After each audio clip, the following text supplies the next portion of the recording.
So before we get started, I want to share a quick story. I can't tell you how many food founders I met who are doing everything right on the surface. They have a great product, customers love it, sales are coming in, but behind the scenes, they're stuck. They're not sure if their recipe will actually scale. They don't know if their cost will hold once volume increases. They're wondering if retail is the next step or if they're moving too soon could hurt their business. And almost every time, the problem isn't effort or passion. It's that they don't have the clarity on where they are in the scaling journey. That's exactly why I created the Scale Up in Retail Readiness quiz. If you're not sure whether your food product is truly ready to scale, I've created the Scale Up in Retail Readiness quiz to help you get clarity.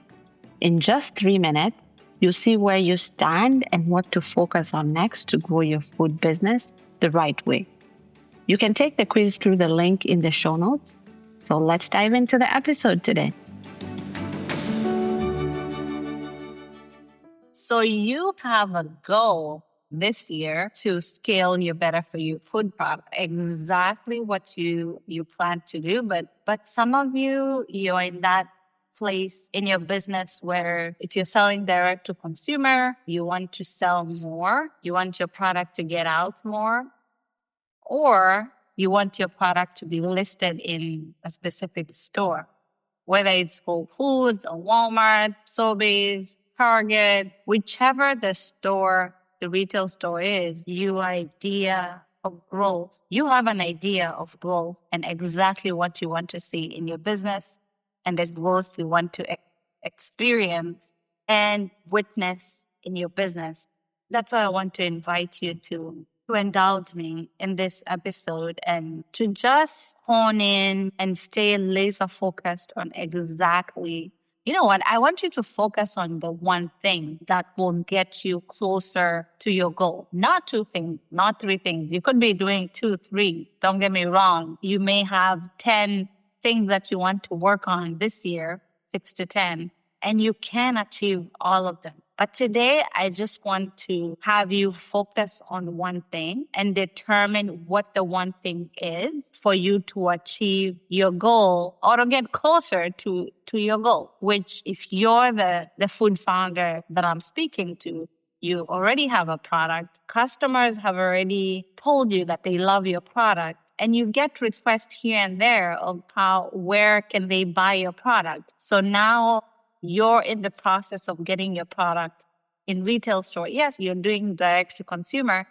but you could be doing more. And sometimes it's easier to send somebody to a specific store in their city if they're looking for your product, because your product is helping people and it's filling a gap. It's meeting a need. So a week ago, my family and I were visiting family in Kenya. And I do have 2 boys and they're young, 6 and 7, listening to what kids are saying these days, 6, 7. So this was my idea for them. Like, it's a national park. There's a national park in Nairobi. And the last time we were there, they were not able to see, they didn't get a chance to see a lion. Like, we really searched and we didn't get to see a lion. But this time I was laser focused. I could even say, like, my youngest was more laser focused than I am. He woke up early. We were there at 6 and our guide was there waiting for us. And the good thing was what was working well on our part was he had been there the previous day and he knew where the lion was because he had had a kill the day before. The lion had eaten a whole zebra, maybe part of it, but once they eat, they usually stay put until some digestion happened before they moved. So anyway, our guide knew exactly where to go. But when he asked one other guide, the guide told him, no, it's not there anymore. So we ended up not going where he thought we could find the lion. So he took us on a different route and we saw different other animals. But then he kept telling us that I have a hunch. I think we need to go back where I thought we should go back to. So as we're driving to the specific spot he knows that the lion could be there, and he's talking to different other guides trying to figure out where they are. And now one of them confirms that yes, they saw it there and he should just go towards that. Meanwhile, I see a giraffe and I see different other animals, and I'm telling him to stop so we could take pictures and look at them. And my youngest it says, no, mommy, we can't stop. We have to keep going. I need to see the lion. So he was more laser focused and kept pushing that we go. So in the end, I said, okay, let's just go there first and then we'll come back and see the other animal. And we got there.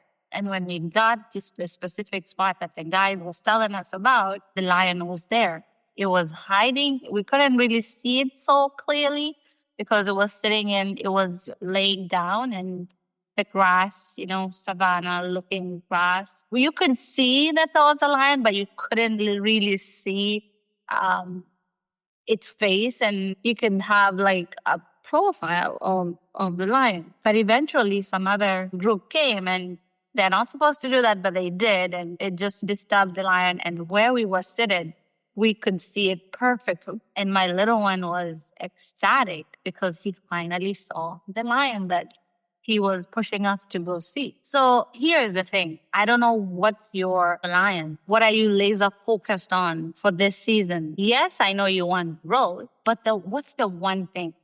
What's your lion? What's the one thing that if you focus on, it's going to get you to where you need to go or get you closer to your goal? So I'm challenging you today because I want you to think about this some more. And knowing what I talk about, like you getting your product ready so you can be successful in the future, what's that one thing that you need to focus on? Is it the packaging that is putting you down or letting you down? Is it the shelf life that you haven't really paid attention to? You keep pushing it and keep not focusing on that because you have other pressing issues that keep coming. So whatever that may be, I'm challenging you to look into it. And I'm nudging you, like my youngest was nudging, to keep going and get to the lion. I'm nudging you to keep going and get to that issue that you need to look into. If it's packaging, look into the packaging. If it's the shelf life, don't ignore it anymore. Look into it. If it's the costing that eventually is going to eat up into your margin and you lose the profit that you could be enjoying, or better yet, if you don't pay attention to the margin now, it could prevent you from experiencing the growth that you want to experience. Maybe the margin that you should be working towards now is what's going to keep you in business. It's what's going to make it or break it when it comes to your business. So as we get into the new year, what is your one thing that you should be focusing on? And I push you all the time to scale your business.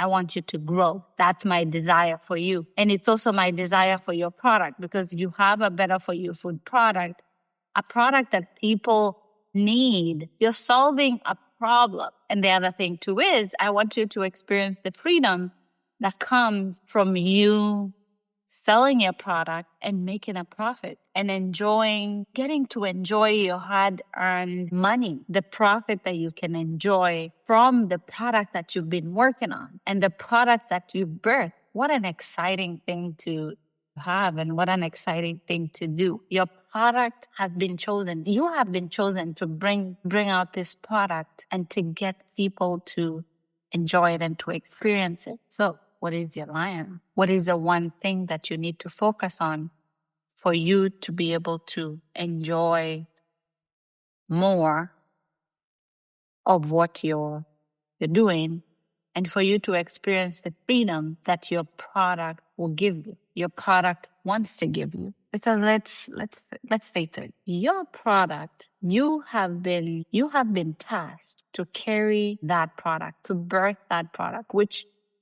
congratulations, you did it. You brought it from an idea to a product. You've been able to test it out. You've had people try it, and people have validated the reason why you wanted to put it out. But now you're at that point where you need to push and you need to scale. You need to grow. You need to put it and get it into more hands. But in order for you to do that, there's some steps that you need to follow for you to get to that point. I'm here to help you. I'm here to hold your hand. And I'm here to give you strategies and steps that can get your product to get to where it needs to. But one thing I ask from you is when it comes to this year, when it comes to the next 6 months, what is the one thing that you need to focus on for you to get to the next level? That's the question that I want you to answer. And once you answer that and start working towards it, you'll experience the growth that you desire and deserve. And if you need any help for you to figure out what's the one thing that you need to focus on, I invite you to take the retail readiness quiz. Take the quiz, figure out where you are. It will give you an answer and it will give you some of the things that you need to focus on and look into as you're growing your business. So, what's your lion? I'm challenging you to look into that. Send me an email for accountability purposes. That's what I want you to focus on. I'm inviting you and I'm challenging you to do that. And once you do that and start putting strategies on how to get there, you will succeed and your product will grow and your business will grow and your product will experience a momentum and the growth that you desire and the impact that you are meant to have and your product was meant to have. So figure out the next step that you need to be working on. If you found today's episode helpful, make sure to subscribe so you don't miss future conversations on scaling your healthy food product. Each week, I share practical guidelines, real founder stories, and strategies to help you grow with more clarity and less overwhelm. And before you go, don't forget to take the Scale Up in Retail Readiness quiz linked in the show notes. It's here to help you get clear on where your business is today and what to focus on next. So thanks for spending the time with me today. Until next week, keep scaling your food business.